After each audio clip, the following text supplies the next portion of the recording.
নমস্কাৰ অন্য এটা নতুন ভিডিঅ'লৈ আপোনালোক সকলোকে পুনৰবাৰ স্বাগতম জনাইছোঁ। এইচএছ ফাৰ্ষ্ট ইয়েৰৰ কাৰণে যদি আপোনালোকে এডমিশ্যন ল'ব বিচাৰে তেন্তে এই ভিডিঅ'টো আপোনালোকৰ কাৰণে হেল্পফুল হ'ব।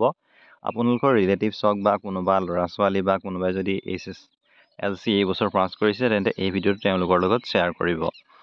ইতিমধ্যে আমি সকলোৱে জানো যে এইচএছ ফাৰ্ষ্ট ইয়েৰত এডমিশ্যন ল'বৰ কাৰণে দৰ্পণ পৰ্টেলটোত অনলাইন কৰাটো মেণ্ডেটৰীয়ে হয় আৰু ইয়াৰ কাৰণে অনলাইন আবেদন ইতিমধ্যে আৰম্ভ হৈ গৈছে। মই আপোনালোকক এই ভিডিঅ'টোত লাইভ দেখাম ষ্টেপ বাই ষ্টেপ কেনেকৈ কৰিব লাগে।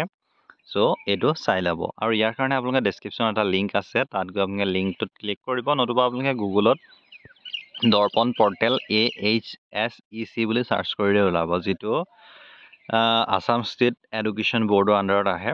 আৰু ইয়াত যদি আমি চাবলৈ যাওঁ তেন্তে 17 তাৰিখৰ পৰা এপ্লিকেশ্যন ছাবমিট হৈ আছে।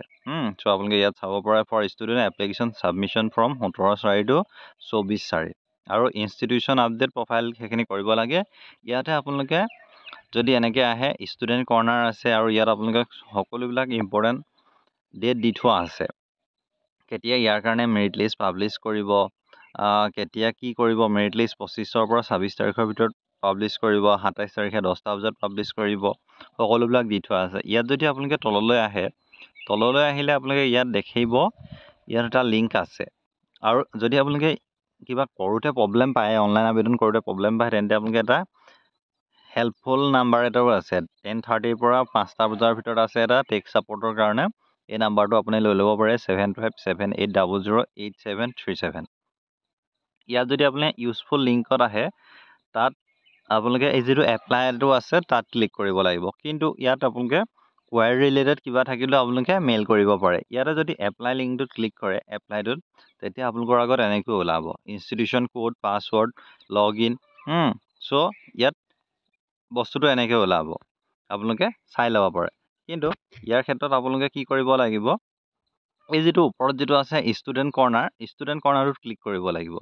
ষ্টুডেণ্ট কৰ্ণাৰটোত যেতিয়া ক্লিক কৰিব তেতিয়া আপোনালোকৰ আগত এনেকৈ ওলাব 10 digits mobile number, date of birth, 4 digits PIN. যিহেতু এইখিনি আপোনালোকে গম নাপায়, সেইটো কাৰণে আপোনালোকে নতুনকৈ ড'ন্ট হেভ একাউণ্ট তাত ক্লিক কৰিব, click here to register a new account. তাত যেতিয়া ক্লিক কৰিব তেতিয়া আপোনালোকক ষ্টুডেণ্ট ৰেজিষ্ট্ৰেশ্যন ফৰ্ম 2025ৰ কাৰণে ওলাব। ইয়াত আপোনালোকে ডাউনলোড মেনুৱেল কৰি লৈ পিনি আপুনি মেনুৱেলখন ডাউনলোড কৰি ল'বও পাৰে। যদি আপুনি নকৰে তেনেকৈ আপোনালোকে প্ৰথম চিলেক্ট বৰ্ডটো চইচ কৰিব। তাত আপোনালোকে দেখিব যে ASSEB আদাৰৱাইজ সেৱা, ইয়াত ক্লিক কৰিব। তাৰপিছতে আহিলে আপোনালোকৰ যিটো পাছিং ইয়াৰ কোনটো হয় 2025, যিটো আপোনালোকৰ একচুৱেলি পাছিং ইয়াৰ হয় আপোনালোকে সেইটোকে ইয়াত দি দিব। আপোনাৰ যিটো পাছিং ইয়াৰ হয়, ধৰি লওক এইটো কোনটো হয় ইয়াত 2025। তাৰপিছত আপোনালোকে যিখন name of the class HSLC সেৱা যি হয় সেইটো আপোনালোকে ক্লিক কৰিব। তাৰপিছত ৰোল নাম্বাৰ, তাৰপাছত নাম্বাৰ, টোটেল 600 মাৰ্কছৰ ভিতৰত কিমান অবটেইন কৰিছে সেইটো দিব, পাৰ্চেণ্টেজটো দিব, তাৰপিছত আপোনাৰ নামটো, ডেট অফ বাৰ্থটো, mother's name, father's name, guardian নেমটো মেণ্ডেটৰী নহয়, সেইটো নিদিলেও হ'ব, ইমেইল ID এটা দিব, মোবাইল নাম্বাৰতে দিব আৰু তাৰপিছত এটা OTP আহিব। OTPটো আপোনালোকে আপডেট কৰিব।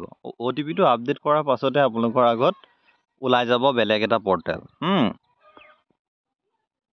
আৰু তাৰপাছতে আপোনালোকে পুনৰ এনেকুৱা এই পেজটোত গুচি আহিব। তাত আপোনালোকে mobile number, date of birth আৰু এটা 4 ডিজিটছ পিন ক্ৰিয়েট কৰিব লাগে। আৰু সেই পিনটো দি পিনি আপোনালোকে আপোনালোকৰ কোনটো ডিষ্ট্ৰিক্টত কোনখন কলেজ আছে সেইটো আপুনি চাই ল'ব পাৰিব। তাত আপোনালোকে এপ্লাই কৰিব পাৰিব, পিছত এইটো ভেৰিফাই কৰিব লাগিব।